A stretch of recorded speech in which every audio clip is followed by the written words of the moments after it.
participa en los proyectos de investigación y el Humanities Lab, Engaging Experience for Human Flourishing, fondeado por el Tecnológico de Monterrey. Cartografías lingüísticas del miedo, fondeado por la ciencia de frontera e inteligencia artificial como compañero creativo o emocional. Doctora Noemí, muchas gracias. Bienvenida. No, pues muchas gracias. Oigan, fíjense que les cuento que estoy en Campus Monterrey ahora, estoy de sabático, pues muy preparada desde las 8:30 lista para estar con ustedes, pero al querer conectarme del cuarto, no sé por qué está fallando el internet, y bueno, sería tardadísimo desde allá estar tratando de que funcione, bajé, acá sí funciona en el lobby, pero se ruido y subí con la compu abierta pensando que con eso ya lo solucionaba y no funciona allá. El problema que estoy teniendo ahorita es que como estoy en el celular, ahora compartir acá, déjenme ver si me lo da, pero el problema es que me da compartir pizarra, no me da compartir entonces yo le había mandado el link a Rodrigo para tratar de solucionar esto, pero como ya se tuvo que ir, no sé a quién me puede mandar la presentación porque no me está dejando compartir presentación, no sé. Ya, déjame ya. Se lo mandé a su correo, Está abierto su correo. ¿Se lo envió a su correo, doctora? ¿Está abierto su correo? Porque se la mandé por correo. ¿Cuándo se lo envió? Disculpe, doctora. Ahorita en la mañana. Ah, ok.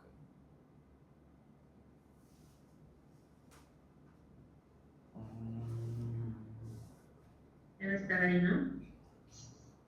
Porque si no, en el teléfono no se puede compartir la presentación, no la puedo compartir pizarra, pero déjame me dio documentos, a ver. Pero este solo la liga, no tiene nada más. ¿Cómo que no tiene nada? No, se la mandé en la mañana, a ver, solo que se la vuelvo a mandar, a ver, espera. Ah, no sí, sé por qué favor. no. Porque se la mandé hace rato y le dije, bueno, aquí te la dejo por cualquier cosa. Sí, porque no está. Pero... Y es de hoy. Ah, no, pero que sí, estoy en los enviados. Sí, sí se los... ¿Ya lo tienes? No. No. Bueno, un segundo entonces. Un segundo, entonces lo que le envío, porque la van a tener que estar poniendo de señal. Al poco. La tecnología de estos días y que sea tan problemático. Y es que ahorita lo que les digo a los del hotel van y revisan, sale peor. Usted puede ver lo que, si no comparto pantalla. No, yo puedo ver. ¿Nos está viendo Parte usted? de todo. Si no, Yo los veo a usted, pero no comparto puedo ver la pantalla, ¿le presentación. parece? Ah, sí, perfecto, porque así estaría perfecto que yo les pueda decir. Ándale, perfecto. No sé si nada más la puedes poner como presentación para que esté más grande y ya. Súper, entonces ya aquí. Entonces yo creo que ya nada más le voy yo diciendo a alguien si lo puede cambiar, ¿está bien? Sí, claro. Pero ya lo logramos. Sé que además somos más poquitos de lo usual porque está en semana 5, me comentó Rodrigo, y está lo de la foto de generación, tanto para él como para seguramente algún otro participante. Entonces, pues nos adaptamos, miren, lo logramos a esta hora. Y evidentemente yo creo que lo haremos más cortitos, siendo chiquitos y para conversar, ¿de acuerdo? ¿Todo bien hasta aquí? Ahorita si ya me ven, me escuchan, ¿todo bien? Sí, doctora, lo que va a suceder es que vamos a interrumpir la sesión cada 40 minutos por el Zoom, porque ve que tiene como restricciones, ¿de acuerdo? Entonces, si por alguna circunstancia se corta, usted vuelve a ingresar al mismo link y volvemos a continuar, ¿vale? Perfecto. Muchas gracias. La escuchamos, doctor. Muy bien. Bueno, muy bien. Bueno, pues eso, gracias por estar aquí en esta semana de más. Vamos a hablar, como dice el libro, de intersección con chatbots, como planteando esta pregunta, que de hecho es dualista y no me gusta, y de eso vamos a hablar, pero como una provocación, ¿no? Si es un aliado creativo o si es una deuda cognitiva. Vamos a hablar hoy desde la exploración, el análisis, la reflexión. Y yo estoy trabajando en mi sabático con chatbots, más como de apoyo emocional, pero como me interesa y he participado en diseño tecnológico, me gustaría pensar cómo se pueden diseñar lo que se llama para el bien común, este tipo de chatbots, especialmente para personas neurodivergentes. Este es el tema de mi sabático. chatbots y para personas neurodivergentes. Y entonces desde ahí es donde voy a tratar de explorar esto como la parte creativa, ¿no? ¿Le pueden dar a la siguiente, por favor?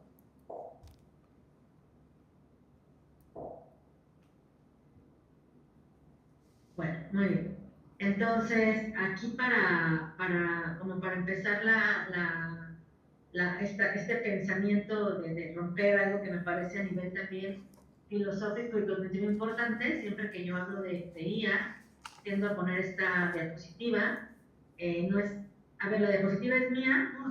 O sea, mi pensamiento, pero tiene tiempo que en la tecnología tenemos perspectivas desde diferentes disciplinas que podríamos resumir como en dos grandes posturas que además parece que así las vivimos cotidianamente, como opuestas y como si fueran partidos políticos a los que tenemos que suscribirnos, ¿no? Una sería la tecnofobia, ¿no? O sea, o esta resistencia a la tecnología que asume que toda, o sea, que asume en general que la tecnología llega para algo malo, que a lo mejor pensamos que una postura crítica consiste en rechazar la tecnología porque pensamos que tenemos razones para rechazarla y no es que no sea así, más con la inteligencia artificial, no hay muchas razones para cuestionarla o rechazarla o no usarla y no estoy, digamos, metiéndome la decisión que tome cada persona de este grupo y de cualquiera de usarla, usarla poco, usarla mucho, etc. Pero a mí lo que me parece así como que es importante de visibilizar es que muchas veces lo que traemos son juicios que hemos tenido históricamente sobre cualquier otra tecnología para los dos lados, ¿no? Entonces en lo que estaríamos viendo, por ejemplo, ante la IA sería la prohibición, en el salón de clases, por ejemplo, en el enfoque en el plagio, la resistencia y así como una generalización de es mala toda, bajo cualquier circunstancia y uso, ¿no? Luego tendríamos del otro lado, que ustedes están viendo, como también una actitud típica que es la idea solucionista de la tecnología, donde hay como una tecnofilia, ¿no? Un amor como incondicional, el tecnoentusiasmo, el tecnofetichismo, son diferentes frases que se han usado. Esta actitud evidentemente es como la que se considera optimista sobre el uso de la tecnología. En esta lo común sería apresurarse a la integración, ¿no? Pensar que es una herramienta y a lo mejor pensar con mucha ingenuidad, como no porque sea malo el optimismo, ni la esperanza, ni la posibilidad de la tecnología, sino porque al final lo que sucede es que precisamente por eso las pongo como extremos, porque a lo mejor a esta parte lo que le falta es una visión crítica, cuidadosa, cuestionadora, por esa ingenuidad, ¿no?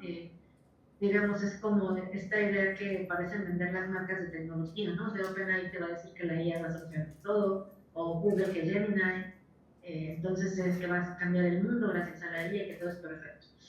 Y del otro lado, pues esta resistencia y qué pasa, que realmente las prácticas que tenemos respecto a las tecnologías parecen situarse así y tampoco nos dan para mucho, porque parten, o sea, las prácticas si parten de estas ideas, pues se quedan como muy reducidas a no oculto o adulto con mucha ingenuidad, ¿no?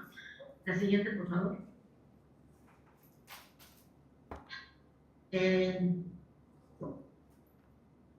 Yo a esto le llamo este dualismo, perdón porque además estoy cerca de la cafetería, qué pena. Dualismo, y no sirven los auditores,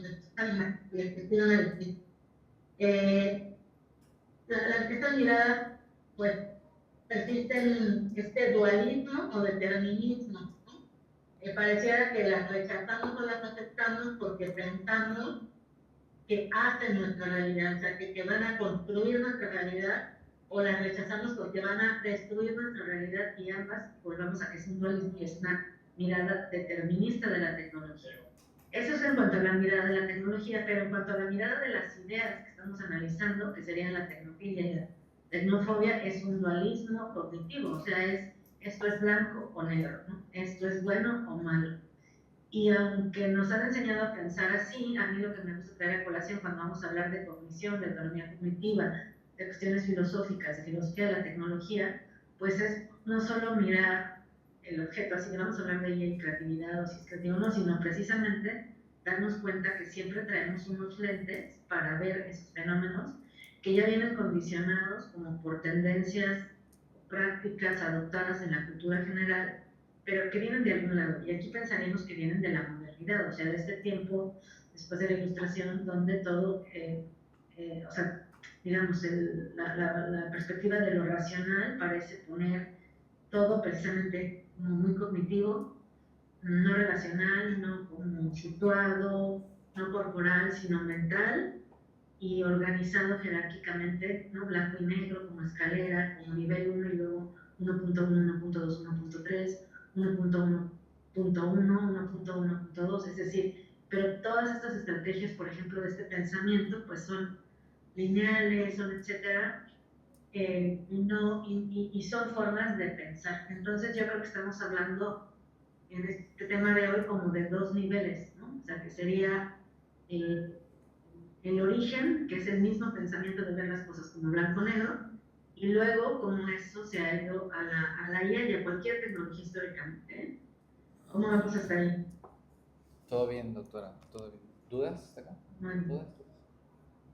Todo bien, doctora, gracias. seguimos con la siguiente. Bueno, entonces, si eso mismo además lo aplicamos a la cognición, podríamos hablar de que tenemos una dependencia cognitiva o una autonomía cognitiva. Es decir, podríamos pensar otra vez así como, no hay que usar la IA en las clases, o no hay que dejar que la usen los alumnos, o hay que prohibirla ya ni siquiera por plagio y cuestiones que percibamos como éticas, sino porque estaríamos pensando que va a hacer que no piensen, ¿no? Por ejemplo. La autonomía cognitiva sería pues que piensen por completo, ¿no? O sea, que no dependan de nada. Y otra vez volvemos a dualismos opuestos y por supuesto al juicio de pensar que pensar es una actividad que puede ser totalmente dependiente o puede ser totalmente independiente, ¿no? Vamos con la siguiente, porque luego de ahí vamos les voy a decir algo y ahí vamos a un par de diapositivas y vamos a hacer una parada para conversar, para que esto no sea una conferencia. Bueno, yo lo que propongo como una visión crítica sería que tengamos aproximaciones alternativas a la mirada dualista, tanto para ver la tecnología como para ver la cognición, ¿no? Lo primero sería como observar nuestra propia mirada. O sea, si cuando yo decía esto a ustedes les sonaba que suelen ponerse en alguna de las dos, o si se sienten que no, que se ponen en medio, o que a veces se ponen en una o en otra, o si de veras creen que han superado esta mirada dualista y creen que pueden complejizar más esta relación, ¿no? Por otro lado, validaría la experimentación y no solo la teoría preexistente que se convierte en lente para nuevas realidades. Es decir, yo por ejemplo he escuchado personas muy críticas de la IA, pero que no la usan y no la han usado.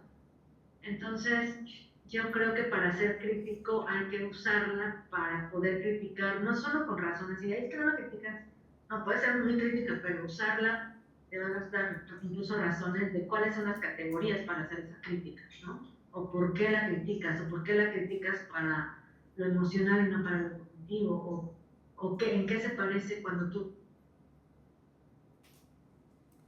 Ay, Dios. No, es que se cerró esto.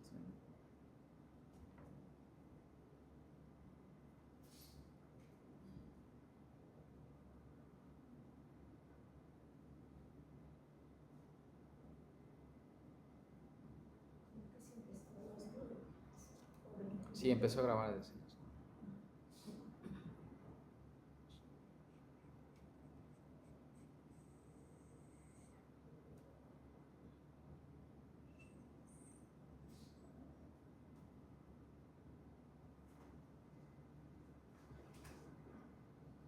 Ah, pero dijo del correo.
muchas cosas abiertas.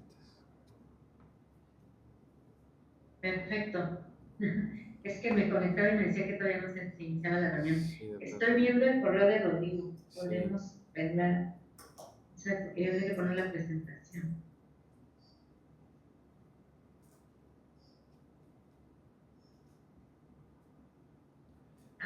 Perfecto. Ya regresamos. No sé si nada más la puedes poner como presentación. Súper. Bueno, interrumpimos, pero hoy es el día de cada cosa. Bueno, entonces esta mirada ya dijimos que sería como observar la propia mirada, validar la experimentación, pues para no nada más decir hay que usarla o no, y que nosotros con la práctica podamos ver incluso sobre qué categorías queremos ser críticas o críticos. Queremos decir, híjole, es que esto está bien, pero me pregunto esto, no observo aquello, ¿no? Yo creo que hay que hacer preguntas honestas y situadas desde nuestra realidad, en el sentido de, a ver, soy estudiante, ¿qué cosas tendría que preguntarme para usarla? Por ejemplo, yo digo, a ver, no sé, voy a poner un ejemplo muy extremo que no es el único, pero, por ejemplo, alguien que es un estudiante, una estudiante de medicina, que diga, bueno, claro, si la uso para esto, hablando de autonomía cognitiva, eh, ¿cómo puedo usarla que no reste algo de mi autonomía cognitiva? Si luego esta habilidad lo voy a necesitar para otra clase, o si esta habilidad es central para salvar la vida de alguien, o para operar. A ver, me tengo que aprender esto, porque si esto no lo sé de memoria, tal cosa, ¿no? O tengo que resolver. Pero no sería entonces ya no la uso, sino, entonces, ¿cómo sí me puede ayudar, cómo la puedo usar para eso, sin que reste mi autonomía cognitiva? Eso de situarlo sería, a ver, si alguien es un estudiante de medicina y alguien es una maestra de sistemas computacionales o de comunicación, como es mi caso, no es que tengamos una respuesta única ni una receta, pero hacerse las preguntas en cuanto al uso y cómo me cuido cognitivamente, ¿no? Yo hablo de autocuidado cognitivo, cómo cuido mi cabeza, así como cuando uno cuida el cuerpo y dices, es como cuando tomas una decisión a ver, no sé, ¿no? Voy a ir al gimnasio o no, ¿por qué? Pues porque tiene sentido, voy a comer esto, ¿no? O le voy a bajar la sal o el azúcar. Hay una conciencia de autocuidado. Pues a lo mejor esta tecnología que nos puede hacer tanto las cosas en algunos aspectos, porque es lenguaje, todo lo que implique que podemos resolver con lenguaje, que es un montón, ¿qué retos me pone a mí no a mí o a cada uno de ustedes, ¿no? A Rodrigo diferente que los míos, a María, a Pedro, ¿no? Entonces, yo creo que es cuestionar, ¿no? A través de esas preguntas, a través de la experimentación, el análisis, la reflexión, yo creo que no puedes estar pensando cómo usarla o preguntando si debes usarla o no cada que la uses, sino generar como estos espacios, ¿no? Estos espacios, o lo que yo esperaría que después de este espacio ustedes, si deciden que algo les suma, pues algo les quede como para pensar en su propia práctica, en el rol que tengan. Yo pienso sobre todo en el rol que nos conjunta aquí como estudiantes o como parte del profesorado, pero en cualquier rol, ¿no? Así como mamá, ¿no? Así de, a ver, mi hijo le está usando, ¿qué hago? ¿Le dejo, no? ¿Qué le dejaron en la escuela? ¿Qué les están diciendo los maestros, no? Pero creo que para que no sea tan agotador, pues tiene que ser precisamente que uno tenga ciertas ideas básicas de las que partir, ciertas convicciones de decir, bueno, en general tal cosa. Una de ellas, por ejemplo, es que sí estamos como todavía con bastantes dudas sobre su influencia en el medio ambiente, pero se sabe ya que sí gasta mucha energía en cuanto a agua y electricidad. Entonces, lo pongo solo como ejemplo de, pues a lo mejor una práctica, si a mí me interesa el medio ambiente, una práctica de cuidado que es entre cuidado y autocuidado es eh, no usarla como un buscador, ¿no? Por ejemplo, esa práctica sería, a ver, ¿para qué le pregunto a ChatGPT si yo solo puedo buscar en Google? A veces ya Gemini no lo da sin que lo pidamos, ¿verdad? Pero si podemos, pues evitar usos que no son de ese tipo, ¿no? Podemos pasar a la siguiente para que luego de eso hagamos la primera paradita del diálogo. Entonces, a mí, en vez de pensar en esta línea de lo bueno, lo malo, en los extremos, ¿no? De este lado la dependencia, de este lado la autonomía, o de este lado la tecnofobia y de este lado la tecnofilia, lo que yo quisiera pensar es cómo tendremos como redes, círculos, un rango, una escala para pensar las cosas como primer ejercicio para no caer en la dependencia cognitiva o en la adopción acrítica o el rechazo automático, ¿no?, de la inteligencia artificial. Entonces, a mí se me ocurrió esto que no lo saqué igual, no lo saqué de estos esquemas míos, no lo saqué de ningún lado, pero trae teoría que ahorita van a ver. Por ejemplo, cuando creo que hay dependencia cognitiva, cuando hay un uso acrítico, cuando hay un uso total, así, ¿no? De hazme todo para todo, ¿no? Así hazme todas las tareas, prepárame todas las clases, y así como que hazme una clase de, no sé, ¿no? Yo soy profesora de metodología, hazme una clase sobre el grupo de enfoque, ¿no? Y entonces, si yo ya le digo eso, ya le dije así como, mi esfuerzo es mínimo, es seguro me sacar algo bueno, ¿eh? O sea, seguro si yo lo pongo, es más, hagan la prueba si quieren hacer algo así de, hazme, prepárame un programa analítico sobre métodos de investigación con los métodos más clásicos. Con eso, pues me va a dar un montón de cosas, ¿no? Y seguramente bien. O si algún estudiante dice, pues hazme un ensayo de, ¿no? Entonces, este uso que es como acrítico, total, con poco esfuerzo, o antiético, que no siempre son lo mismo, me parece que ahí habría una dependencia cognitiva. Pero yo creo que están otras ideas. Por ejemplo, yo pensaba en que los procesos y las prácticas son diversos y a lo mejor es válido que yo use la IA para preparar mi nuevo programa analítico de, no sé, de métodos cualitativos del siguiente semestre, pero ¿cómo podría hacerlo sin dependencia cognitiva, hacerlo interesante, que me ahorre tiempo, que me sume, ¿no? Pero que no sustituyan toda la experiencia que yo tengo de, no sé, 8 años de enseñar métodos cualitativos, lo que yo ya sé que les interesa a mis estudiantes, las cosas que me preocupan, que no dejen de aprender, más en tiempos de IA, ¿no? Entonces es por ahí, ¿no? Los procesos y prácticas son diversas.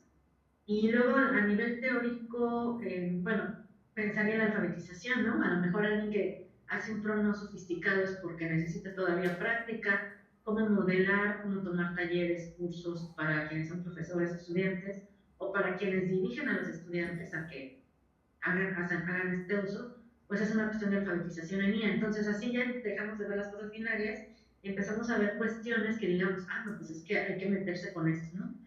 Y bueno, les quiero mencionar dos ideas, ¿no? Hay alguien muy reconocido en estudios de medios de hace mucho tiempo, ¿no? Ya murió, ¿no?, en los 60, publicaba estas cosas, que hablaba de los medios como extensión del cuerpo, o sea, no solo esto, ¿no?, sino el automóvil como extensión de, bueno, tú no corres, ¿no? A lo mejor tú usas un coche que llega mucho más rápido, sin mojarte, sin cansarte y seguro, ¿no?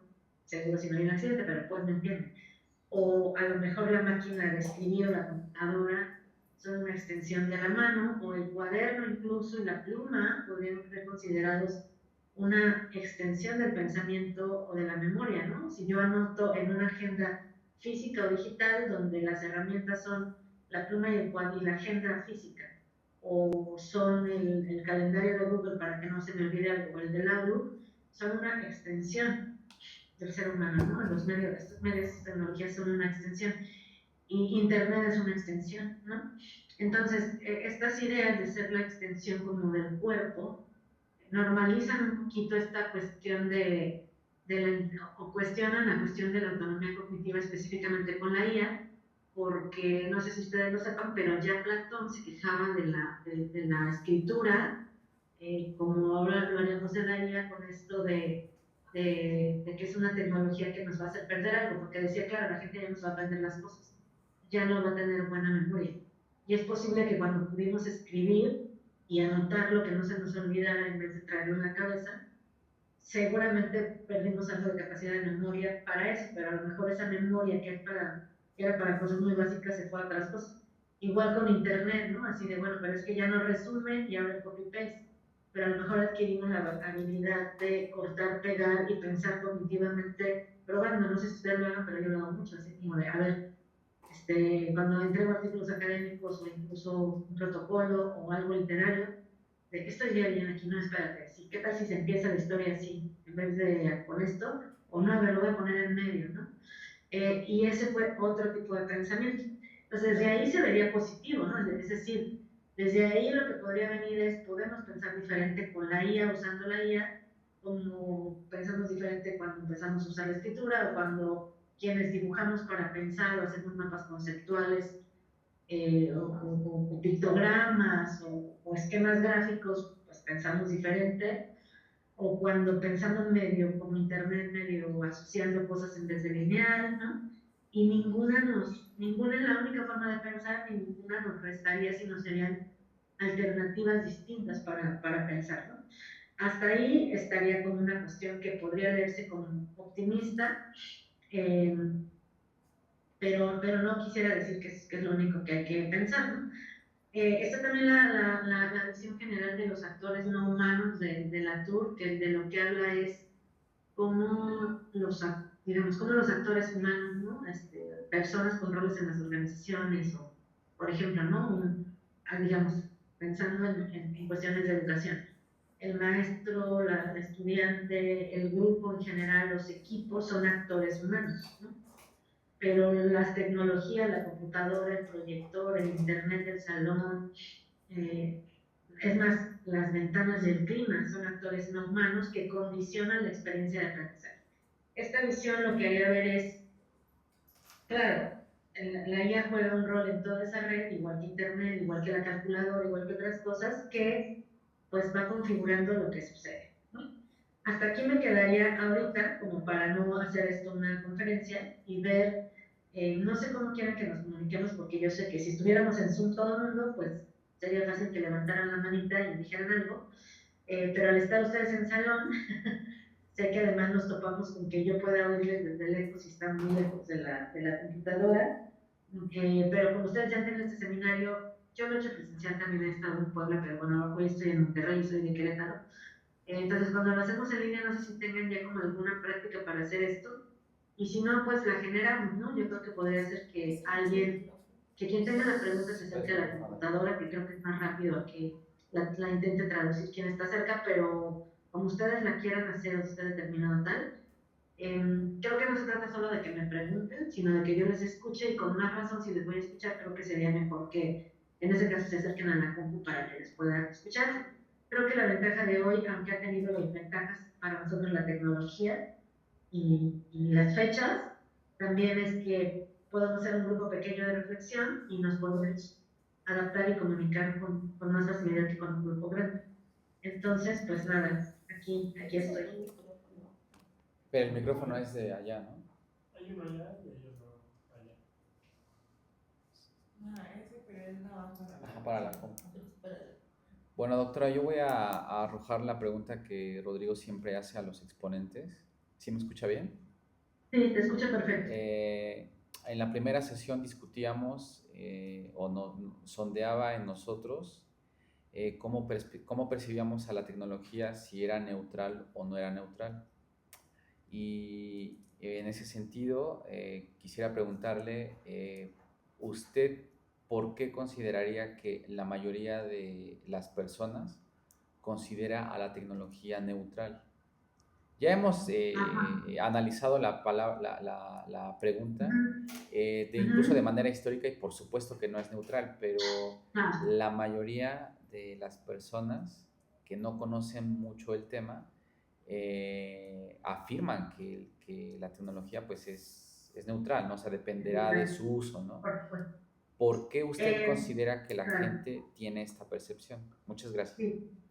Bueno, ahorita tengo un tema sobre eso, que es el tema de antropomorfización, para hablar de eso, pero en general, bueno, específicamente de la IA, pero para adelantar eso y contestar, diría que porque es una idea que nos han metido y que responsabiliza al usuario y no al diseñador, ¿no? Es decir, lo que hace esa idea, que por eso a mí no me gusta, yo odio la palabra de la IA, es solo una herramienta, y ya lo verán en un ratito que siga hablando de eso, es porque lo que hace es invisibilizar que cuando hay un diseño tecnológico hay una mirada en el diseño, hay un posicionamiento, ¿no? Ahora con los chatbots está pasando un montón, se está haciendo muy evidente porque, bueno, ayer leía la noticia de que la IA de Elon Musk, que no me acuerdo cómo se llama, acaba de sacar los personajes explícitamente sexuales digamos, con la postura de vender un mercado, una necesidad de acompañamiento físico, sexual, emocional, etcétera, mientras otros diseños no han vetado esos usos, y yo no quiero entrar con moral, no sé de dónde no es una discusión, Estoy hablando de interfaz. Pero ahí está como esta cuestión de, bueno, les pone una voz súper sexy, son solo dos chicas, mujeres, o sea, que fingen un personaje femenino, no hay masculinos, ¿no? Que también ni de identidades de género alternan, o sea, todo eso son condiciones de diseño, ¿no? Entonces, si de repente nada más pensamos, pues es que los papás deben evitar que sus hijos, niños o adolescentes usen eso, la responsabilidad siempre es de los papás, ¿no? Y si pensamos en nuestros adultos, vamos a patologizar a lo mejor a los adultos y a decir, pues muy malos adultos que tienen esas necesidades afectivas que se consigan novia, cosa que yo ya he vivido, ¿eh? Y así, otra, pero nadie habla de PMI, nadie habla de las diseñadoras tecnológicas, nadie habla de cuánto se gana, por ejemplo, por qué se gamifican estos chatbots para que estés más tiempo consumiendo, igual que se han gamificado aplicaciones, videojuegos, redes sociales, etcétera, para que estés más tiempo conectado y eso implica dinero para las plataformas, para los videojuegos, para las empresas en general, ¿no? Entonces, cuando se habla del usuario es responsable, es solo una herramienta, yo creo que es un discurso pues promovido o por la inocencia de quienes creen por la formación que tienen y porque no tienen este tipo de espacios en perspectivas solucionistas de la tecnología, que no miran estas cuestiones o que no han tenido acceso a estudios de la filosofía de la tecnología, la sociología de la tecnología, de los estudios críticos de datos, los estudios críticos de plataformas, que son teoría que trata de mirar la realidad de manera crítica para construir una sociedad mejor, más justa. Por ejemplo, yo creo que quienes estén en sistemas computacionales deberían tener acceso a este tipo de marcos teóricos, pero no me parece tan inocente que los marcos teóricos sean tan aplicados, nada más de diseña, ¿no? Soluciona, crea, sin pensar en estas cosas. Ahora, no quiero con eso decir ni culpabilizar a quienes estudian sistemas computacionales, a quienes diseñan inteligencia artificial, incluso a las empresas. Esto es un sistema complejo, pero creo que, contestando a tu pregunta, esa es la razón. O sea, lo que se promueve son visiones que vienen pues hasta pues de donde conviene, ¿no? Y lo que conviene es echarle la culpa al usuario. Gracias, doctor. Si quieres, podemos quitar la presentación en lo que hacen preguntas para vernos un poco la cara, etcétera, pero...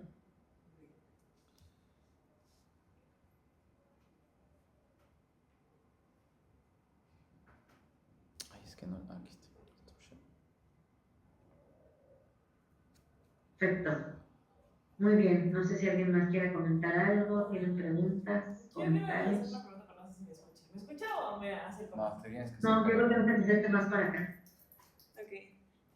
Bueno, yo quería preguntar acerca de la dependencia que se tiene ahorita de las tecnologías. ¿Sí se escucha bien? ¿No? Sí. Ok.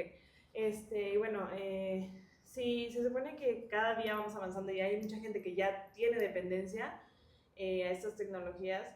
Pues no sé hasta qué punto podría llegar la inteligencia artificial a interferir en la vida cotidiana y como lo mencionaba, de los procesos de aprendizaje, cómo va interfiriendo, limitando el conocimiento así de las personas en cuanto a adquirir conocimiento. Vaya. Perfecto, muchas gracias por la pregunta, muy interesante. Siéntate, no te preocupes. Gracias. Fíjate que ya, de hecho, este tema de autonomía cognitiva ahorita está muy en boga porque viene de un estudio del MIT que ha circulado un montón, pero ha circulado incompleto. Es un estudio que se hizo por investigadores del MIT preocupados por eso que les digo, ¿no? Por una actitud crítica, en el que hicieron un experimento ya, dejando una tarea como sencilla, pero era un ensayo, y viendo qué pasa si la gente la hace, por ejemplo, tú haces tu ensayo sola, sin usar IA, ¿no? ¿Qué pasa si lo haces usando IA?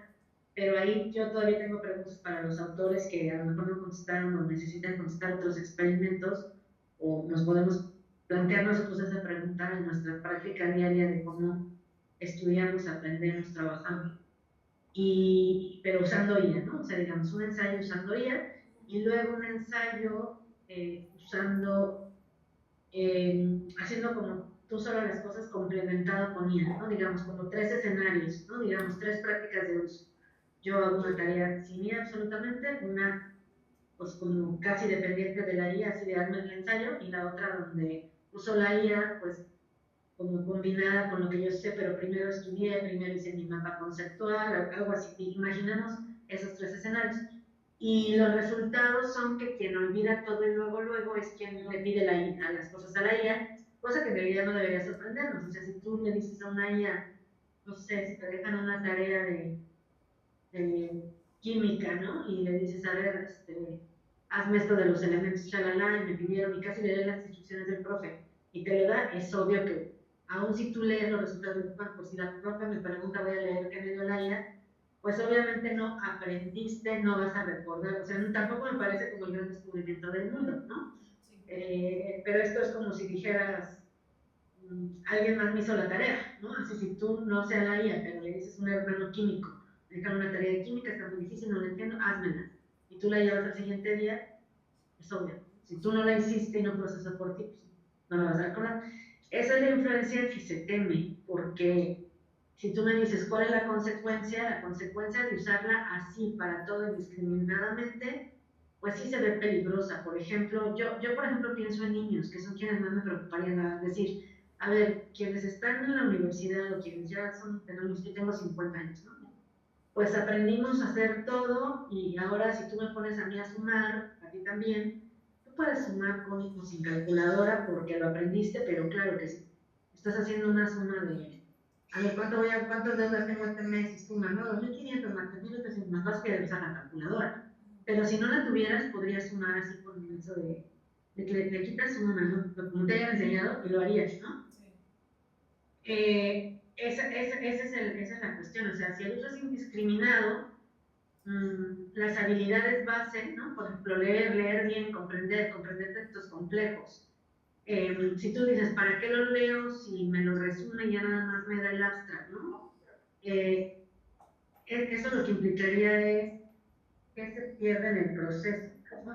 Si alguien es como, entonces no, si digamos, si no se puede si se queda sin ese conocimiento y además sobre ese conocimiento se monta otra cosa, es decir, si tú aprendes a restar o a multiplicar después de sumar y después de restar, si no aprendiste a sumar, pues menos a restar y a multiplicar. Eso, y ese escenario no es así como de Black Mirror, sí es posible porque como cuesta poco esfuerzo, a mí, por ejemplo, me preocupa más es en las habilidades básicas, no solo de primaria, sino en las habilidades básicas en general. Por ejemplo, si como estudiante alguien de universitario dice, ¿para qué leo? Y yo lo uso mucho y me encanta, pero por ejemplo, ¿para qué leo si Google Notebook me hace el resumen de artículos científicos y lo hace bien? No voy a leer el artículo. ¿Qué le pasa a una persona que no puede poner atención, resumir, subrayar, marcar y quedarse con las ideas principales? A lo mejor no va a pasar nada, pero a lo mejor cuando quiere una habilidad cognitiva más alta, pues no tiene esa habilidad básica que es así como no puedes correr sin caminar. Eso es lo que el escenario negativo dice que a todos nos preocupa cuando lo usas así. Por eso yo lo que creo es que, pero no es como porque usas así. A mí es donde por eso me gusta lo de la autonomía contra dependencia, o bueno o malo, porque tú podrías usar IA o un estudiante, podría usar IA un estudiante de, no sé, lo del artículo científico. Por ejemplo, yo, como los bloques van tan rápido, ya nunca les pongo a leer a mis estudiantes tantos artículos científicos porque no alcanzan. Y en cambio ahora digo, bueno, pues antes ya se los estaría quitando. ¿Qué tal si ahora la inteligencia artificial me ayuda a ponérselos? Y yo sé que van a usar IA y van a usar Google Notebook, pero antes ya ni los ponía. ¿Y qué hago con eso? Entonces, ¿cómo hago que lean algo interesante o que hagan una revisión de literatura facilitada por IA, pero que les haga aprender o les dé curiosidad la ciencia? Ahí es donde yo creo que está sí la responsabilidad de los usuarios en su rol de profesores, maestras, mentores, estudiantes, cuando tú decides el cómo, ¿no? Y en ese cómo hay algo donde tú estás consciente que lo debes usar como asistente, no como tan, hazme las cosas, ¿no? Entonces, por eso creo que no podemos simplemente decir, pues, ¿cómo va a influir la IA en el conocimiento? Es lo que te digo, pues depende cómo la uses. Y los escenarios no solo son estos tres del experimento del MIT, sino son muchos, ¿no? O sea, si yo lo uso para hacer un ensayo, lo puedo usar de múltiples maneras. Y en esas múltiples maneras es donde creo que está la respuesta. Y por eso yo hablaba de autocuidado cognitivo. Lo que yo creo que sería muy bueno es que siempre tratemos de decidir, como cuando no quieres ir al gimnasio, pero vas porque sabes que te hace bien, las respuestas donde proteges tu cognición y tu creatividad.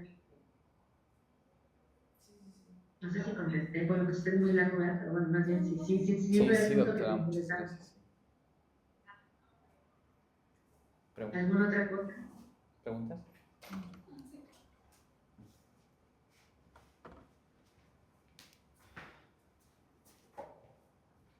Bueno, mi pregunta está un poco relacionada con la respuesta que dio en la anterior.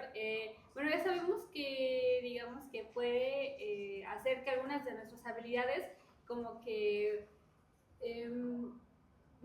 digamos que baje la forma correcta de hacerlo. Entonces, ¿cómo sería la forma correcta de utilizar la IA para mejorar nuestras capacidades?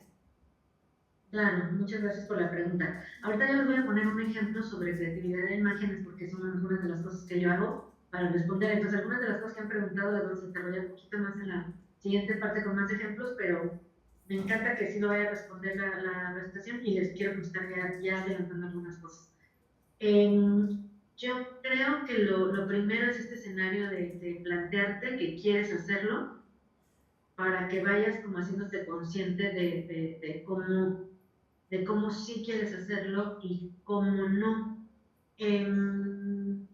Yo creo, por ejemplo, cuando a veces pedimos todo, pues ya estamos dejando que nos lo hagan. Pero algo que tiene muy bueno la guía a nivel creativo es que si le das un prompt no tan detallado, sino ambiguo, te saca cosas bien interesantes por la ambigüedad. Pero por ejemplo, ahí, como para decir, por ejemplo, no sé, en mi idea, en guiones, ¿no? Yo vengo de comunicación. Si yo le digo, hazme un guión de un chico que trabaja, no sé, estoy ahora en un hotel, que trabaja en un hotel que se encuentra en el elevador con una chica. Eso en guión es chico conoce chica, que es una de las cosas básicas y es la base de todas las historias románticas. Como la IA tiene todas las historias románticas del mundo, te va a sacar probablemente, si tú nada más le pones eso, un buen guión. Así tú le dices, hazme un guión de 5 páginas para contar en un cortometraje de 5 minutos. Esta historia lo va a hacer. Y como tiene todas esas historias que, así de todas las películas románticas de la vida, que esa es la base, lo va a hacer bien. O sea, te va a sacar algo bueno. Podría ser que te lo saque cliché, podría ser que no, ¿no? Ahí estaría, tú podrías agarrar el guión y decir, no sé, lo entrego, ¿no? Digamos que estás aprendiendo a hacer guión.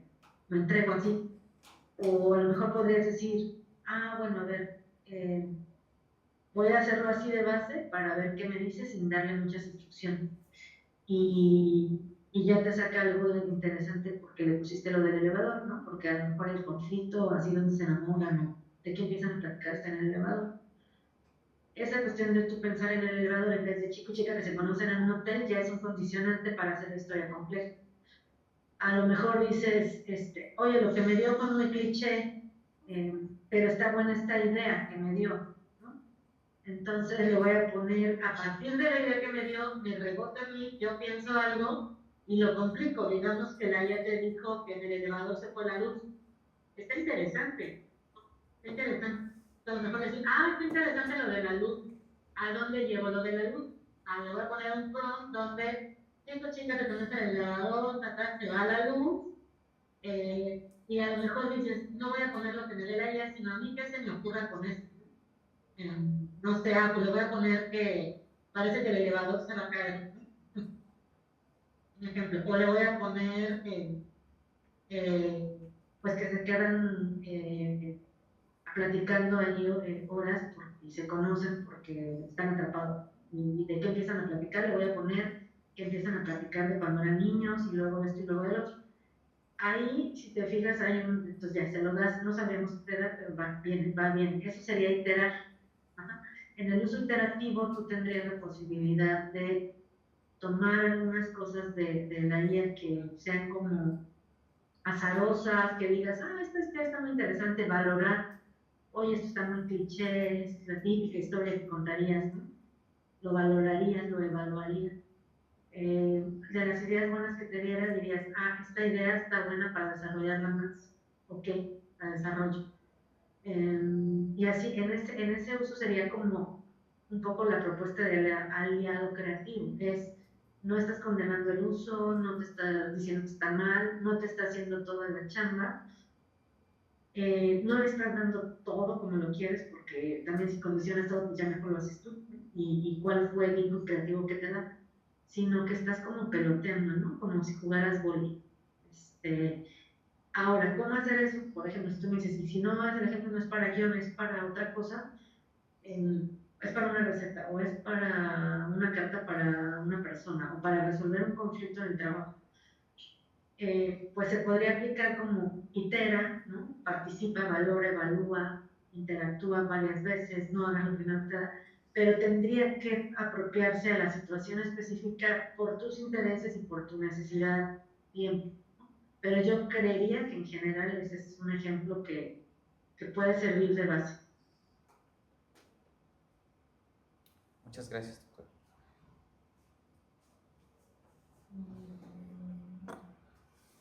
¿Alguna otra cosa? Bueno, creo que voy a hacer una última. No. Bueno, creo que ya casi se acaba la sesión, a ver si no me corta la pregunta, pero si bien es cierto que la tecnología va avanzando, la IA va avanzando día a día, ¿cree usted que en algún punto llega a sustituir a las personas? O sea, porque por decirlo así, cuando tengo preguntas yo, por ejemplo, le he hecho preguntas a chat, de todo, entonces digo, en algún punto no sé si con los avances que se tengan pueda llegar a sustituir a una persona real, vaya, o sea, si bien es cierto, bueno, un médico pues está medio difícil, pero sí te puede sacar diagnósticos, sí te puede sacar cosas que digo, no es recomendable, pero sí digo, si en algún punto llegara a tener los conocimientos suficientes como para decir, ¿sabes qué? Tienes esto y no hay más, como podría, vaya, quitar o descartar el trabajo para personas que sí están capacitadas o estudiadas, digo, porque la IA tiene muchas fuentes de información. Claro. Yo creo que sí, o sea, yo creo que definitivamente va a afectar el trabajo sí o sí, y la cantidad, la calidad y el tipo. Es decir, la generativa, porque no es el único tipo, pero digamos, tenemos que pensar que con lo que se entrena es con no solo contenidos, o sea, no es solo que digas, leí la biblioteca tal de Nueva York o la biblioteca tal en español de Latinoamérica y de España y de aquí, sino en formatos, es decir, cómo se hace un guión, cómo se hace un programa analítico, cómo se hace una receta de cocina, cómo se hace o sea, el lenguaje no solo como contenido, sino como estructura. Y si luego pensamos en que, además, por ejemplo, ya lo que podemos hacer es producir imagen, producir texto, producir audio, producir video. Y ayer hablaba con un colega mío, aquí estoy en Monterrey trabajando sobre neurotecnologías, pues lo que estábamos explorando es cuando además se conecta con neurotecnologías, ¿no? O sea, la conexión, el reconocimiento facial, el reconocimiento gestual, o las interfaces cerebro-computadora en las que además podrías como generar un input precisamente con la ecología de tecnologías además de la generativa que existe. Entonces yo creo que lo que pasa es que otra vez la pregunta misma de la sustitución a lo mejor es un poco binaria de no sustituye o no sustituye, ¿no? Dualista como decíamos al principio. Porque una persona es como la sustituyen, que hablamos del trabajo, hablamos de una competencia de trabajo, hablamos de una profesión, y yo creo que ahí es donde creo que sí va a afectar. O sea, si tú me dices, yo creo que va a afectar la empleabilidad, yo creo que sí. O sea, yo lo que creo y es creencia, no es así que yo tengo un dato, es hipótesis, es que a lo mejor de cualquier profesión, o sea, no es que tú digas, entonces se necesitan menos esto, pero no menos doctores. Pues no, porque doctores también, por ejemplo, ¿no? La zona de la generativa con ya brazos robóticos que hacen las operaciones más complicadas con realidad virtual o con programándose así para moverse con mucha exactitud, podrías decir, ¿se van a necesitar menos médicos? Probablemente sí, ¿no? Y si me dices menos comunicólogos, probablemente sí, ¿no? Pero creo que también como que no lo sabemos del todo, yo también creería que no es solo la cantidad, sino la forma, y en la forma creo que no todo tiene que ser negativo, es decir, si alguien lo cura que el brazo robótico tenga más exactitud y menos peligro de hacer una operación cerebral, pues todos nos vamos a alegrar mucho. Y a lo mejor el doctor que la tenía que hacer antes una operación de corazón, qué sé yo, operaciones de mucho riesgo, pues a lo mejor diría, pues qué bueno que no tiene ese nivel de estrés, ni que depende de él abrir el cerebro y no equivocarse, porque podría equivocarse conmigo, o con mi mamá, ¿no? O con mi hijo.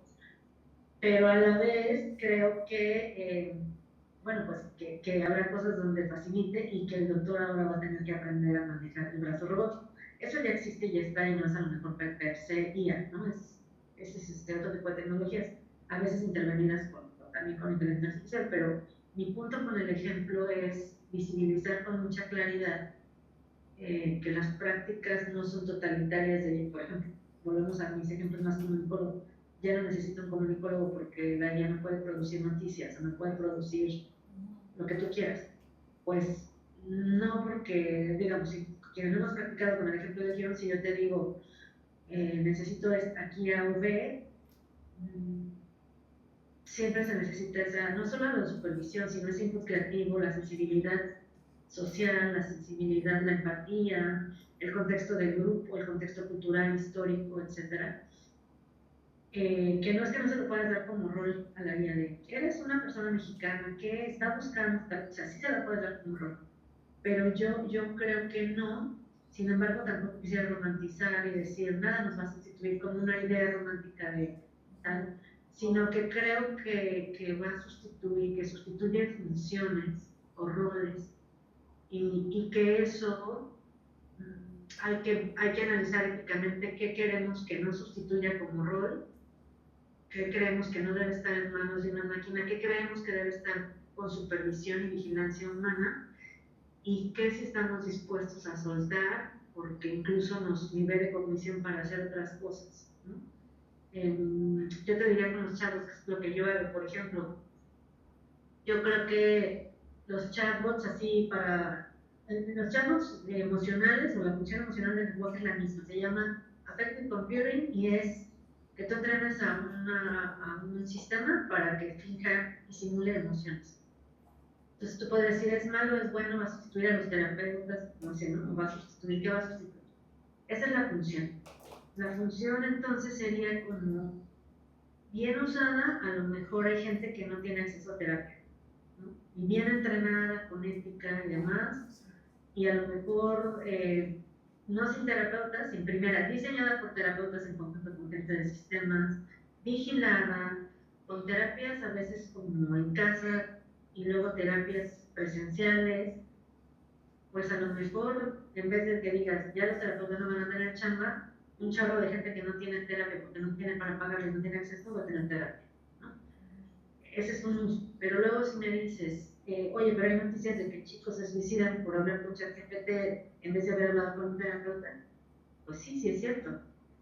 Y a lo mejor es porque hay problemas de diseño de la tecnología que apenas están atendiendo, hay plataformas o empresas o diseñadores antiéticos que no les importa, también es cierto. Hay papás que no se hicieran cargo, podría ser cierto, o a veces no se dieron cuenta, ¿no? Entonces, ahí, por ejemplo, hay más que la sustitución, o sea, hay más problemáticas que atender y hay cosas que hacer, pero no va a sustituir a todos los terapeutas porque se revela esto, ¿no? Se revela que por ejemplo, una de las razones por las que se acaban de suicidar un chico, y una chica que salían en el New York Times, que hablaba mucho con ChatGPT y los papás no se habían dado cuenta, era porque los están programados para darte por tu lado.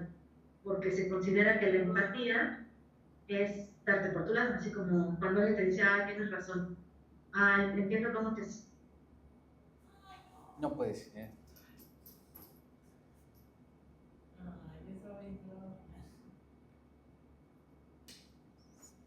¿Te gusta la sección de cita?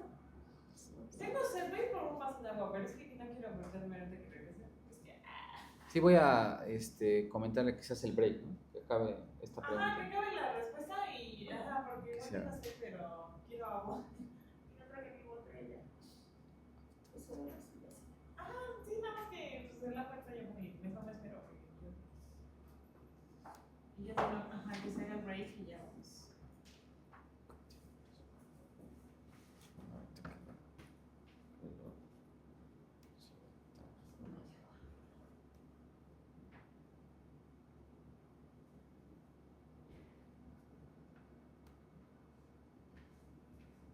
Si no, aquí la serie. Ahí tiene una. Sí, no, está chido. Ya estamos de vuelta. Bueno, por ejemplo, lo que decíamos, ¿me escuchan, verdad? Sí. Ok, lo que decíamos de la validación, que parece una buena programación, que es esto de validarte, no te entiendo, siento que eres estado tan triste. De fondo es bueno y viene de cómo nos comunicamos humanamente cuando queremos validar a alguien. O sea, cuando tú quieres que alguien te escuche es lo que esperas. No esperas que te aleccione, esperas que te valide. Pero esa función, como no es una persona, lo que empezó a ocasionar era como cuando nosotros le decimos a alguien, me estás dando el avión. Y más allá de darte el avión, es cuando si tú tienes una amiga rara que te dice que tiene intención suicida, inmediatamente se te prenderían las alarmas y dirías, a ver, espérate, la calmarías, o dirías, oye, yo no, pero le voy a avisar a su mamá, voy a decirle a mi maestra, o voy a ir con el terapeuta de la escuela, o con mi directora de carrera, porque no quiero traicionar su confianza, pero su vida está en riesgo, ¿qué hago? No. Harías otras cosas. Y en cambio la tecnología está programada para decir a las personas cuando hay una intención suicida, decir, ve a tal número de tu ciudad, si tú estás en Monterrey, te va a decir un centro que tenga la base de datos sobre Monterrey. Y con eso los diseñadores dicen, pues con eso, ¿no? Ya. Pero el problema es que el sistema también está programado para que alguien, el chico creo que empezó a pedir formas, no sé, ¿cómo puedo hacer? Y entonces están programados para decir, yo no te puedo aconsejar para hacer eso, porque es violento, ¿no? Es así, ¿no? Es atenta contra la vida, es antiético. Pero luego, si tú le pones así como, no es que quiera hacerlo, pero para un ensayo que me dejaron en la escuela, me gustaría saber, ¿no? Eso se llama violar las guardas, ¿no? Y entonces sí te responde. ¿Sí? Esa parte entonces creo que demuestra con mucha claridad lo que he estado diciendo de dónde está la responsabilidad. No está solo en el usuario, a lo mejor está, pues violó la guarda, pero alguien que esté en un estado tan vulnerable no tendría que hacerse responsable o no es el culpable por violar la guarda. Los papás, bueno, se enteraron o no, es sistémico. Pero también nos diría sobre los terapeutas. Los terapeutas no harían eso. Los terapeutas actuarían con todo el conocimiento, pero toda la sensibilidad y experiencia para atender esa situación.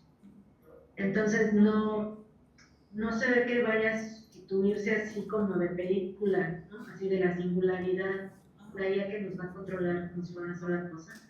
Pero no quisiera ser inocente y dejar de ver estos ejemplos, que por eso los he puesto tan extremos, ¿no? O sea, el grave de alguien que lo usa con esas intenciones, de cómo ver la guarda, de un terapeuta, para ver lo complejo que es en la realidad y tratar de pensar en qué podemos hacer desde nuestras disciplinas, por ejemplo.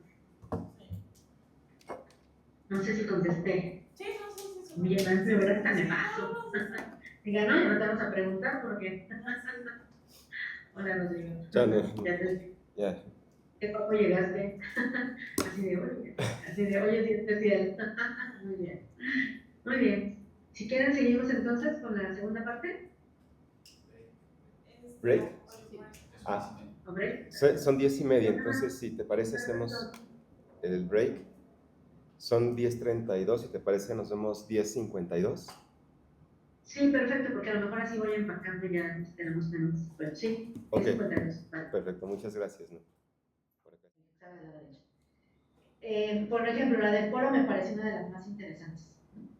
La del poro no se me hubiera ocurrido algo así, y sin embargo hay un problema de representación. O sea, a mí el vestido, como arte creativo, dije, sí, el poro estuvo buenísima la idea, ¿no?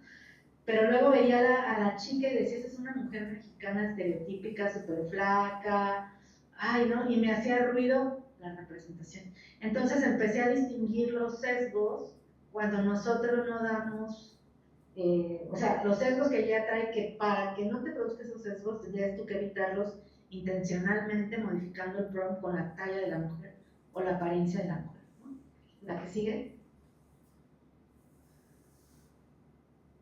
Esta es alguna evolución, ¿no? De las que son con cebolla, con lechuga.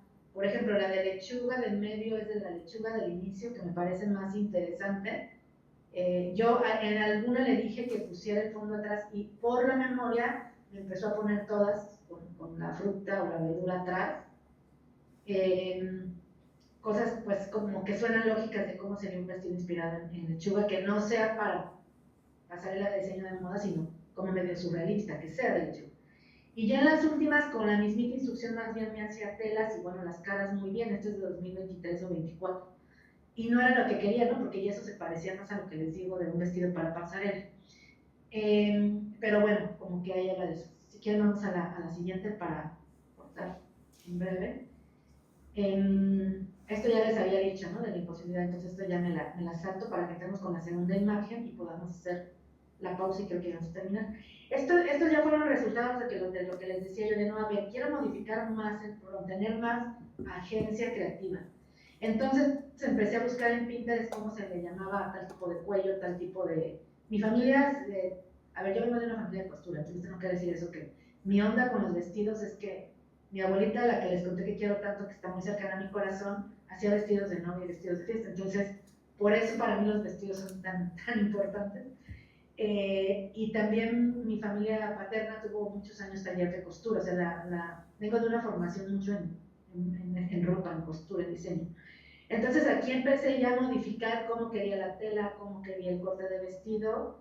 Quería una mujer más ancha, quería una mujer mexicana que no fuera morena, pero por ejemplo, cuando quise influir sobre el fondo no me dejaba mucho, ¿no? Cuando yo quería expresar un fondo más mexicano, ¿no? Un poco la que sigue, creo que estamos por acá, porque falta el segundo caso del patio. Con la foto que les di ya había, con el dibujo ya había ellas que interpretaban dibujo y modificando los estilos, ¿no? Ahí aplicando lo que sabes de, bueno, un estilo realista o un estilo de animado o un estilo de este tipo, de acuarela o no sé. Y por ejemplo, aquí es donde les digo que en lo del par creativo, y bueno, yo sé que estas son imágenes, pero se puede aplicar cosas más. El árbol que yo dibujé aquí me lo dio como si fuera un hoyo en la pared, ¿no? Y esa cosa que yo no pedí me pareció muy importante para revelar que no es que la IA sea como creativa per se, sino que lo interesante es que a mí ese efecto me había gustado y podría, si yo pintara esto a mano después, en óleo, o si yo lo hiciera en animación, o si se lo pido a un diseñador gráfico o a un ilustrador, a una ilustradora, a lo mejor era un input interesante. Esta no creo que salió luego, este es el intento, ¿no? Me ponía mujeres jóvenes, me ponía abuelitas, me ponía en una posición diferente, me ponía, o sea, para esta batalla no saben cuánto, pero hoy en 2025 esto sale mucho más fácil, porque los modelos han avanzado y hemos aprendido a hacer prompts más específicos y completos. Pero esta fue lo más cercano a la emoción. Sin embargo, esa niña ni soy yo ni es mi abuela, ¿no? Pero fue lo más cercano. Y otra ahorita, si la puedes poner, modelo, la que viene. Bueno, esto ya lo he ido diciendo, entonces me salta por tiempo. La que sigue. Estas, por ejemplo, miren, o sea, aquí se ve la dificultad, ¿no? Para mí era muy importante que se viera el árbol con las flores 5 de mayo, porque esas flores son esenciales en la narrativa de mi recuerdo. La primera no estuvo tan mal, más o menos expresaba lo que yo quería, pero forzosamente tenía como un ambiente rural, como nosotros somos de ciudad, ¿no? O sea, no era esto lo que yo quería, y cuando intenté, que es la tercera, cambiarle, como el tipo de mujeres que eran, le ponía mujeres muy rubias, pelirrojas, gringas, ¿no? Entonces, de verdad, aún cuando tienes una base más o menos de lo que quieres, es muy complicado que eso llegue a lo que quieres, al menos en mi experiencia. Vamos con la última, creo que es las últimas. Creo que me faltó una que me encanta y lo siento porque en una me puso el cabello así súper exagerado, así como si mi cabello midiera 3 metros, todo despeinado. Y esa fue la que más me gustó porque expresaba que con una, digamos, con una figura retórica visual de exageración, como que cuál era el caos de peinarme por horas sin mi pelo, ¿no? Que sí era lo que yo había expresado en el dibujo. Pero cambió el patio, no me gustó, tal. Entonces, la verdad es que siempre estuve inconforme. Pero bueno, son las experiencias que espero que cuando ya en la primera parte ustedes me preguntaban parte de estas cosas ya, esta última parte, que es con lo que yo me quedaría para que el resto del tiempo que tenemos sea pura conversación, sería que nosotros acabamos de hacer un paper de esto, profesores del TEC, Jacobo Bañuelos como primer autor, Diego Zavala, bueno, como segundo autor, ya no está en el TEC, pero en ese entonces sí, y yo como tercer autor, y estudiamos fotógrafos que se pusieron en un rol de diseñar imágenes, no fotografías per se, pero con proyectos artísticos muy conceptuales, donde querían decir algo relevante y algo relevante sobre la IA. Y ser críticos. Entonces, este proyecto, por ejemplo, es para representar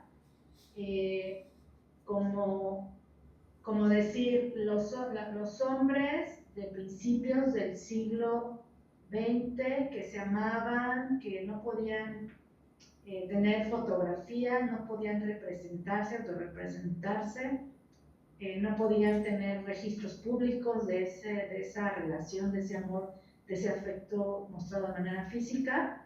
Para eso me sirve la IA, ¿no? O sea, entonces, esta obra, que se llama Un archivo queer inexistente, fíjense con cuántas cosas está trabajando, ¿no? Y entonces es, pues viendo el vestuario del siglo XX, basado en fotografías de inicios del siglo XX, de hombres de inicios del siglo XX, pero poniendo una situación que no fue posible registrar. Este es un arte crítico, que lo que trata de decir es, se nos negó el derecho a existir, a tener un archivo, a registrarnos, por los juicios que había, por la violencia que había, por todo. Y entonces el artista además declara que le quiere dejar, por ejemplo, las manos con 6 dedos, o todos los errores de la IA visibles, tanto para hablar de la IA como medio y su estado y sus defectos y demás, pero también para visibilizar que no es una foto real y que no es un archivo que haya existido. Entonces está trabajando a nivel crítico, a nivel conceptual, a nivel lenguaje del medio, a nivel creativo, ¿no? Hay de estos, si quieren leer el paper se lo dejo después a Rodrigo, hay de las madres de Mayo y los nietos que no conocen, hay de uno buenísimo sobre los antepasados de Janitzio en Michoacán, y decir, no tenemos fotos de los tatarabuelos, pero sí de los bisabuelos, cómo serían si nos los imaginamos. Y todos estos proyectos trabajan con un nivel artístico bastante alto, bastante conceptual y trabajado, con imágenes de buena calidad como resultado, pero con un lenguaje del medio y una hipótesis clara y una cuestión crítica que se quiere decir sobre la falta de archivos.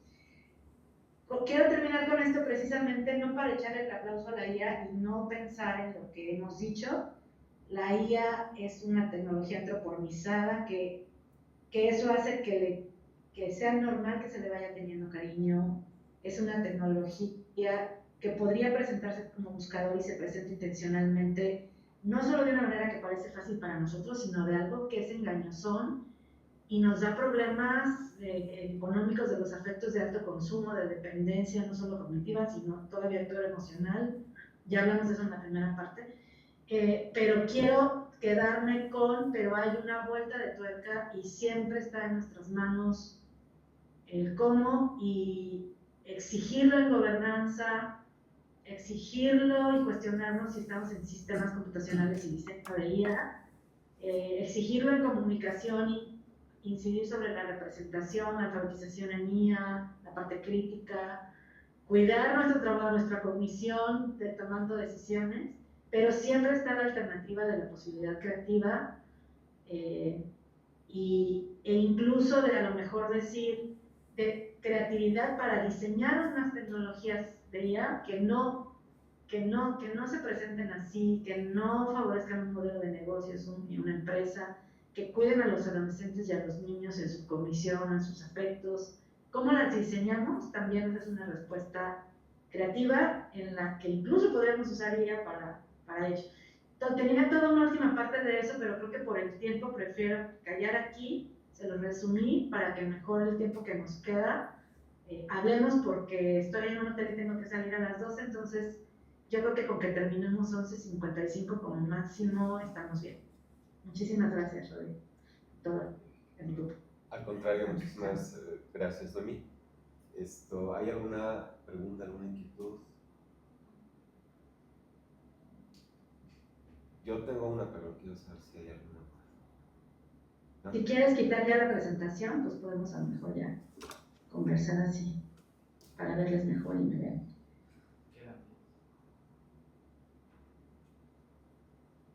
Listo. Ok, mi pregunta va relacionada con la cuestión de los afectos. Hace un momento mencionabas como estas posibilidades de creación, de explorar la creatividad, pero también de la dimensión afectiva. Y en ese sentido, a mí me genera mucha inquietud, porque ya me han expresado casos muy específicos aquí,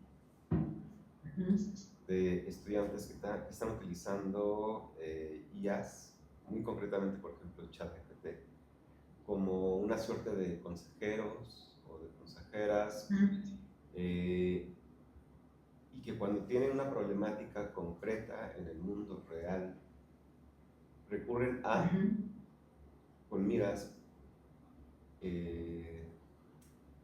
o con la intención de encontrar alguna suerte de solución o de explicación sobre qué hacer. Me parece extremadamente delicado que le confiramos esa responsabilidad a algo, no a alguien, sino a un algo. Y que de forma simultánea también se esté generando en quien hace estas consultas un lazo afectivo, digamos, pero que no es, recíproco, exacto. Que pareciera que es, pero cuando nos dice el ChatGPT y nos arroja palabras amables, no hay una experiencia interna como en el caso de un ser humano. Bueno, esa es la inquietud. Sí, que es un poco lo que es todo mi sabático y lo que hemos hablado en este mismo foro en las dos ocasiones anteriores, pero estamos en otro momento y ahora es tema en New York Times Diario lo cubre. Mira, yo lo que he avanzado, que todavía no es tanto como quisiera, pero en lo que he avanzado es en varias cosas. Una es que a través de lo que se reporta muy profesional, creo que tenemos que preguntarnos como varias cosas, no solo sobre la práctica. Entonces, una de las que yo he visto que es reveladora es la función que juega el anonimato y el no juicio cuando esto se hace. O sea, mi punto no es está bien o mal la práctica, yo siempre lo repito en este foro y en todos, que no me gusta patologizar las prácticas de cultura digital o afectivas de las personas, porque precisamente eso lo primero que hace es como un juicio. Eso no quiere decir ser acrítica ni con las plataformas, ni con los peligros en los que se ponen las personas. Lo hablábamos un poquito en la primera parte. Ahora me han invitado mucho a hablar de eso respecto a niños y adolescencias, ¿no? Y entonces claro, ahí está todavía más grave porque hay una vulnerabilidad aumentada por la edad, porque se está formando el criterio, a lo mejor hay cosas que no están diciendo a papás, mentores, profesoras, ¿no? Pero digamos, si pensamos así como en general hay un deseo de anonimato y de no juicio. Y a mí eso me habla de cómo no es solo pensar sobre la tecnología, sino que está faltando socialmente para que alguien prefiera contarle esto a una tecnología. O sea, lo que sí no hay es una inocencia, así como de creer que es una persona. O sea, la gente sabe que no es una persona y sabe que le contesta como una persona, pero que no es. Pero lo que la lleva, en el caso de consejería, no de afectos amorosos, lo que la lleva es no me va a juzgar, nadie va a saber. O sea, el anonimato y me va a decir algo que a lo mejor me ayuda, pero no me va a juzgar.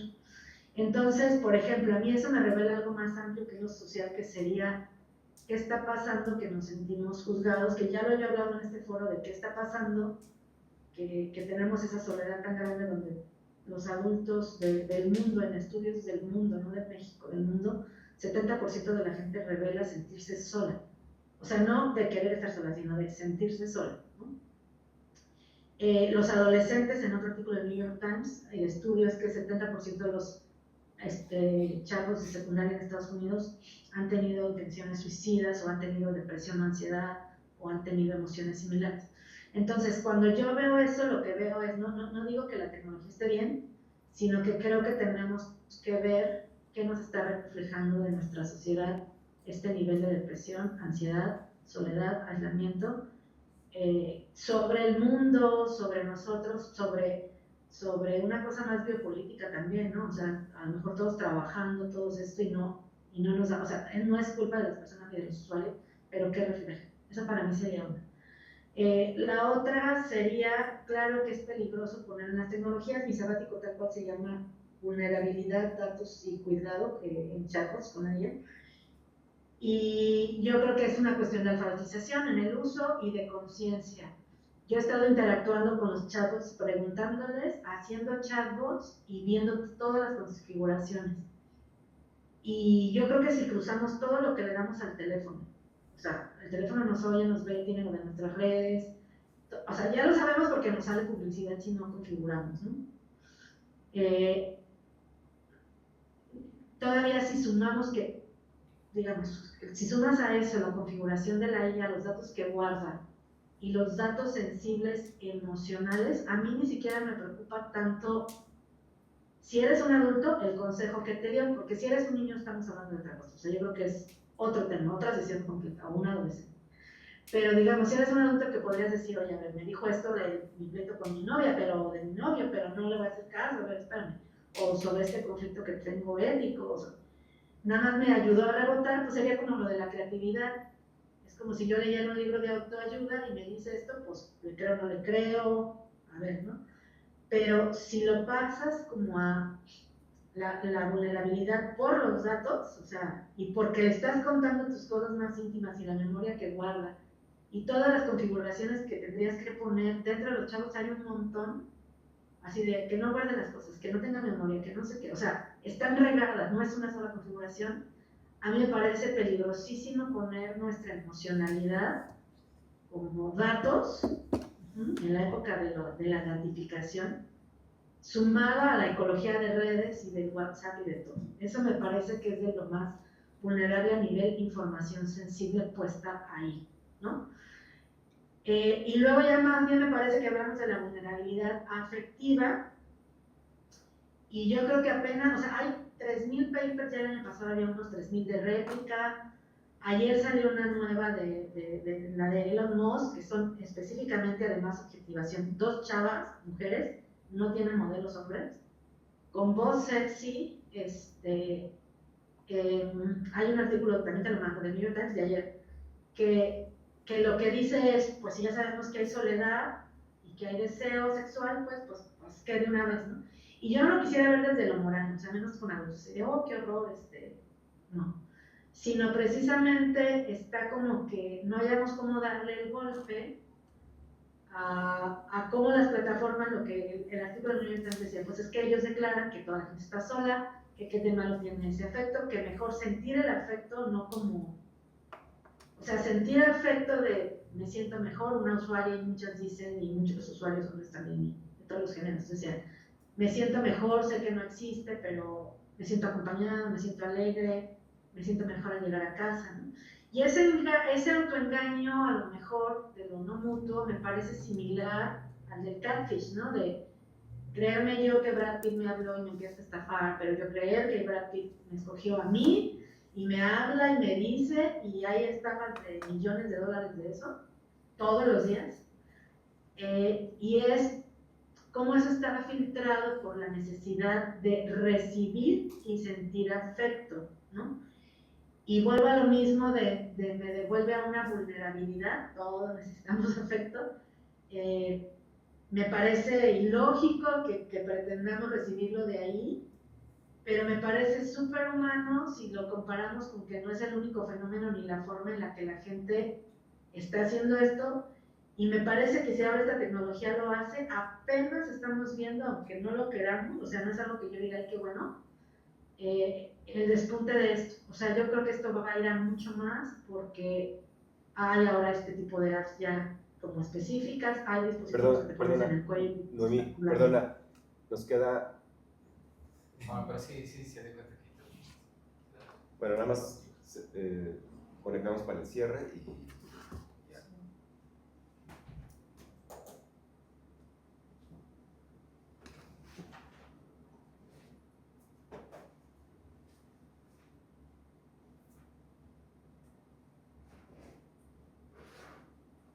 Noemí, ¿podríamos por favor reconectar nada más para el cierre? 2 minutos.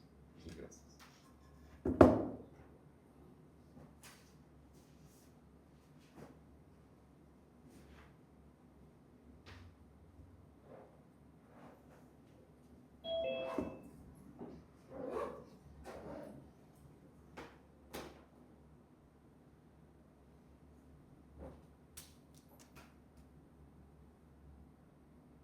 Chao, Noemí.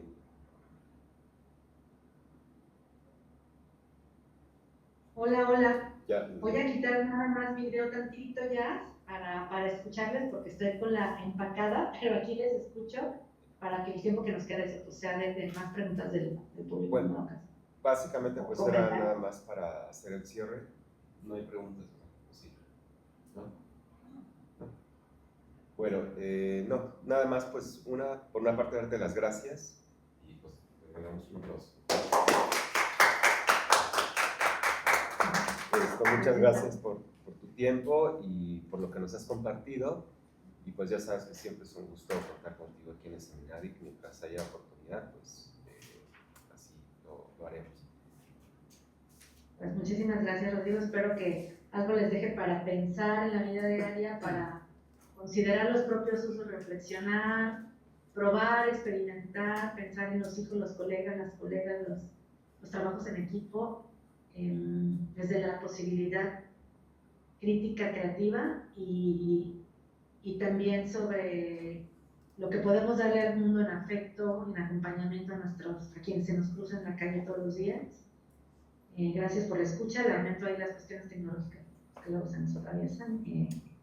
Y bueno, siempre aquí para ustedes, le dejaré los 2 artículos o 3 a Rodrigo, por si a alguien interesa, y también él sabe que siempre me puede contactar si hay dudas de alguien o alguien quiere acercarse más a estos temas, con gusto. Cuídense mucho. Igualmente, que tengas excelente viaje. Gracias, bye bye. Chao, chao.